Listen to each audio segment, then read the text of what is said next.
Biz Angren tog'ining, Angrendagi Yangobod tog'ining eng yuqori cho'qqisini zabt etdik. Ya'ni 3000 metr balandlikka chiqdik. Yana 300 metr qoldi. Faqat u yerda bizdan oldin bilasizlar, oyga chiqilganda birinchi kuchuklar tajriba uchun chiqarilgan. Bu yerga bizdan oldin kuchuklar chiqarilgan ekan.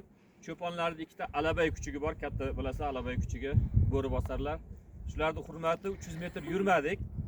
Chunki bu yerda mehmonlarimiz, talabalarimiz bor. Bularga biz mas'ulmiz. Shu sababli Yangobod tog'ining eng yuqori cho'qqisidan 300 metr pastda turibmiz. Mana bu yoqda ko'ringlar, qorlar oldidamiz. Sizlar ham gapiringlar talabalar. Va shu joydan biz o'z manzilimizni tugatdik.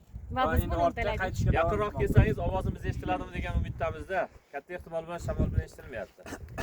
Avvalambor mana shu sayohatni tashkillashtirgan ustozimiz Jamoliddinxon ustozga va albatta hozir kamera qarshisida turgan ustoz Barchalariga. barchalariga va mana shunday talabalar, kursdoshlar barchasiga o'z tashakkurlarimizni izhor etamiz, chunki mana shunday yakshanba kunini bizga maroqli tarzda o'tkazishimizga o'z hissalarini qo'shgani uchun. Juda ham maroqli bo'ldi. Biz hali emosiyadamiz. Gapirsanglar, gapiringlar. Dona siz ham gapiring. Darsda ham kam gapiradi. Gapiring hech bo'lmasa tog'da. Juda ham chiroyli joylarni ko'rdik. Taassurotlar juda ham o'zgacha. Kelib ko'rishlaringizni maslahat beramiz. Mana orqalarni qarang, mana pastda Yangobod shaharchasi pastda qoldi. Bizni 20 taga yaqin talabalarimiz pastda qolishdi, ular chiqisha olmadi.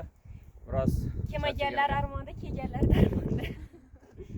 uzr so'rayman mana bunday turganimizga, chunki arrang turibmiz o'zi.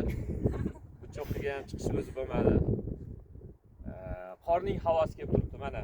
Mana bu yoqda qorning sovuq havosi, lekin shifobaxsh.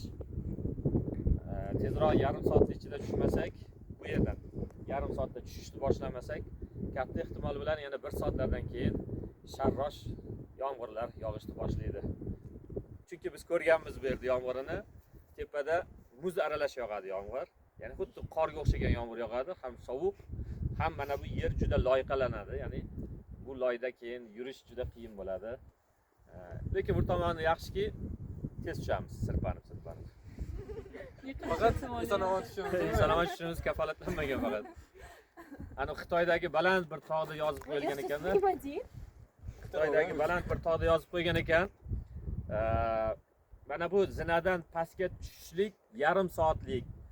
Agar sakrasangiz 2 daqiqada tushasiz degan. Shunday. Mana bu yerda ravochlar bor. Mana kuzatuvchilarimizga ko'rsating. Ana to'g'rida soy bo'yida ravochlar o'sha qalin yashil nimadagi qalin bargli o'tlar, ravochlar deyiladi. Biz lolalardan ham tepadamiz. Hozir bu yerda ozgina yurganimizda sariq lolalarga yetib borardik. Yaxshi kunlarda yana kelish nasib qilsin. Siz ham bitta gap aytib qo'ying. Hammangizni kutib Ayting, qolamiz. ayting. Hech bo'lmasa. Qolamiz hamma